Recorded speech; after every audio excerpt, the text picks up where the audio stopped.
Hello, everyone. Welcome back to the Melanin Margin, the weekly chat show where conversations about race are never off the table. We're your hosts, Quaviondre Williams. And Daquon Wilson. So let's get into this week's conversation. What's hot on the table this week? On the morning of February 2nd, Minneapolis police officers conducted a no-knock warrant. Within the span of 9 seconds from the door being keyed into, police officers opened fire and fatally shot 22-year-old Amir Locke, who was asleep and wrapped up in a blanket. Officers entered the apartment yelling, "Get on the effing ground," kicked the couch where Locke was sleeping, causing him to wake up, get kicked off of the couch, and the barrel of a handgun, which Locke legally had the right to possess, was revealed before he was shot 2 times in the chest and 1 time in the wrist. Locke's name was not on the warrant. He was not the intended target of the raid, and Locke did not have a criminal record of any kind.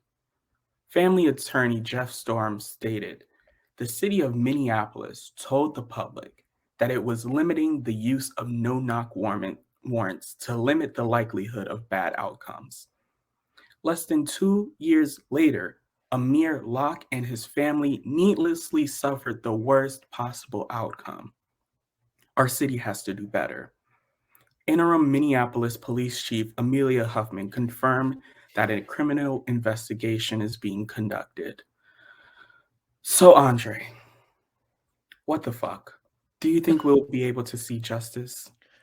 Honestly, no, I don't think so because this is not the first time this has happened, and this is definitely not the last. It's so unfortunate that yet another Black life was lost. It's so unfortunate that this family has to deal with this kind of pain.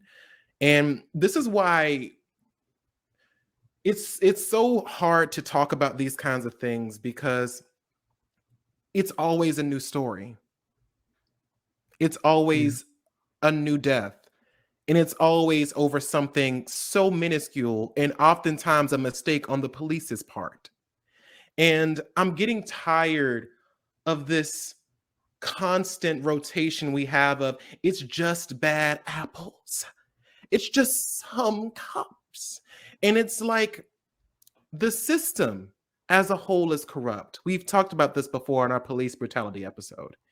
And it frustrates me that even when we have these conversations, even when we discuss all of the things that could be done to fix this, or to at least try to make some changes within the system, it doesn't get done.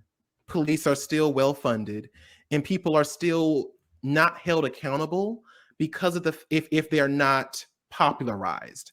Like if their death is not on social media trending, or if they're not, the top hashtag of the week, nobody hears about this. And so yet again, we're doing this same cycle of, well, it's not all police. Well, it's not all this. And well, the whole system shouldn't be defunded. And well, there are some good cops out there. And it is exhausting to have to hear about someone who looks like me being murdered yet again for something completely out of their control. And to think that you could just be sitting in your home resting and someone could just burst into your doors and murder you. And it goes back to that whole conversation about the right to bear arms and stuff like that. As a Black person, I am terrified of having a weapon in my house. Right. I'm terrified of carrying a weapon on my person, in my car, to just defend myself if I have to, because I don't know if this is the day I'm going to get pulled over. I don't know if this is the day that somebody might break into my house and the police come to try to stop that person, but because they see a black man in their eyes with a gun in their hand, automatically the person at fault. We're still dealing with this in 2022. And just because you put the little black squares in your Instagram, just because you say BLM in your bio, doesn't change the fact that those are empty words. Right. There is not action in place. And even when there's action, we see that it doesn't really matter.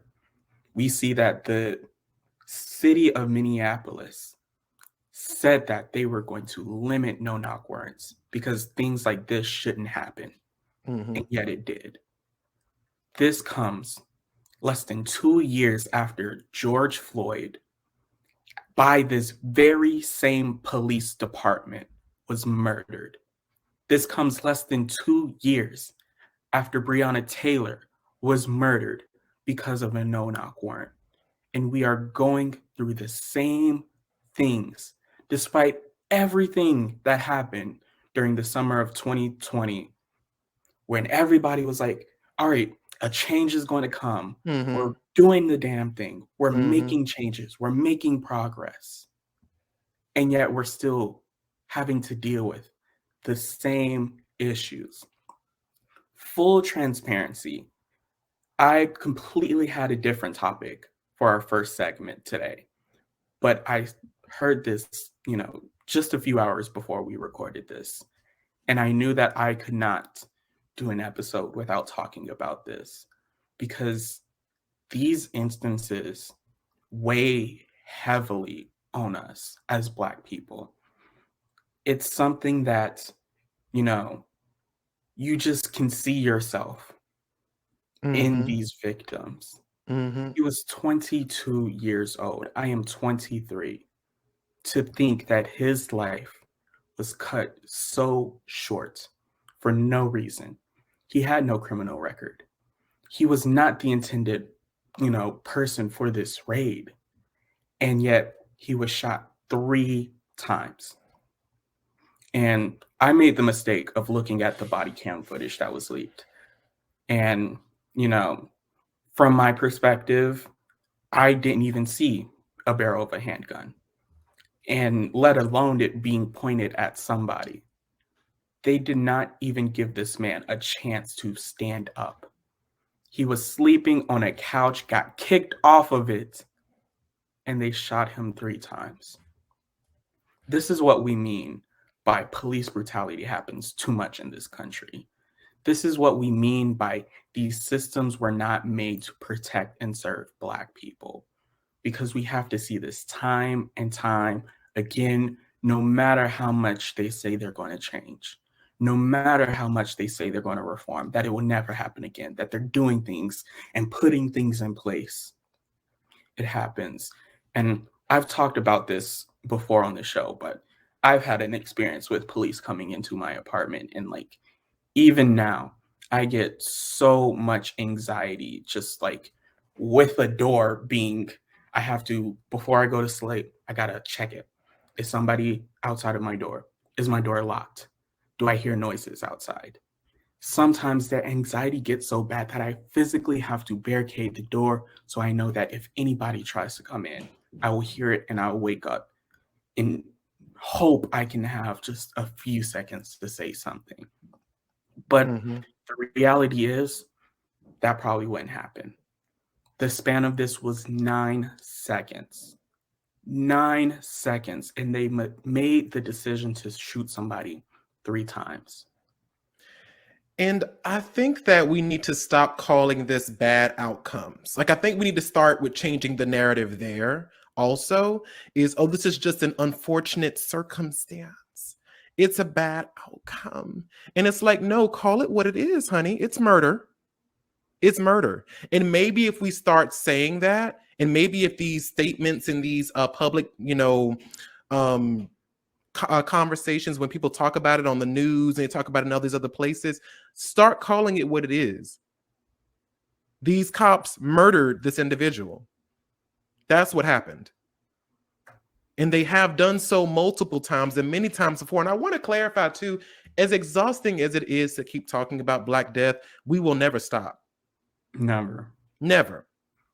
Because if we don't talk about it, no one will. And so, like I said, I think that it starts with changing that conversation. Start calling it what it is. And we are still seeing this in 2022. Every time you hear someone say, well, all lives matter. Well, if they just complied. Half the people that get killed by police don't even get the chance to comply Right. before the decision is made. People just driving a car, people just sleeping. They don't even have chance. Like, and just as Daquon said, 9 seconds, in the span of 9 seconds, these cops, these murderers, decided to end someone's life. That's what happened. And if you can and if you in this field can't discern what's going on, whether or not someone is actually a threat, whether or not this person, or first of all, and let's go back to the whole idea of what is considered a threat, because we are also aware of the fact that police are really not trained to handle these kinds of situations. Right. They're not trained to handle de-escalation. They're not trained to shoot to maim. They're trained to shoot to kill, always. And it's really crazy how, like I said, some white people, or a lot of white people, are able to have guns, weapons, knowingly murdered people, like people who have held up schools and stuff like that, knowingly murdered someone, and are able to be walked to the car, walked to the able to stand trial. We don't even get that luxury of being able to stand a trial. Burger King. We can't. It is just, it's people who are classified as murderers, psychopaths, all that stuff, and they're able to be going to trial. They're able to stand trial for their peers. Black people, not even a chance. Not even an opportunity to explain themselves, to discuss what happened, to be like, hey, by the way, X, Y, and Z. And like I said, it goes back to, just the privilege that some people walk in, like the idea of, I would never leave my house without my driver's license. Never. Right. But I know several of my white friends who are like, oh yeah, fuck that, I just forgot it. I don't really care, or whatever. Or like you said before, making sure that you double lock your door, making sure you're just like, okay, am I doing all the things? Making sure that, like I said before, I would never own a firearm. And of course, you should have the right to do so. And yes, I do have the right to do so, but I never would, not because I don't want to protect myself, or not because I don't want to use them, but because of the fact that if I had one, that gives the police yet another excuse to murder me. But as if they needed one. As if they needed one, because being Black is enough. Being Black is being guilty, period. And that's how they see us. And this is why it's so important that we talk about, what happens when these things happen. We talk about why these systems are so racist, because they teach people that Black people are a threat, that Black people are just naturally aggressive, that they're dangerous, that Black neighborhoods are the bad neighborhoods. They're dangerous. You don't want to go there. Oh, you see a Black person wearing a hoodie? Go to the other side of the street. They might mug you. We are ingrained from a very young age the racist ways of our society. And it's time for a change. Who knows when that change will come, but frankly, I am tired of being able to just log onto social media to try to just get away, and then I'm bombarded with a news story like this. And so I also want to say, when this is happening, please, please, please be careful about how you post about things like this, because you never know what somebody is going through. So give a trigger warning. Do not put up a video of the body cam footage and let somebody see a Black person get shot. Exactly. I wanted to ask you too, do you think we'll see justice? I'm not hopeful. Just to be frank, I am not hopeful. I think that we had luck. We had luck one time, and we see how that went and how we got right back to it. Even comparing it to a similar case with Breonna Taylor, we didn't see justice in that case. So even now they're trying to make it, oh, he reached for the gun. Therefore, it was a threat. He pointed the gun at the officer. Therefore, it was a threat.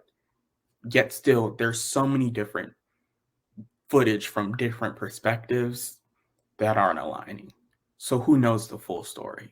And who knows if we'll even get the true story?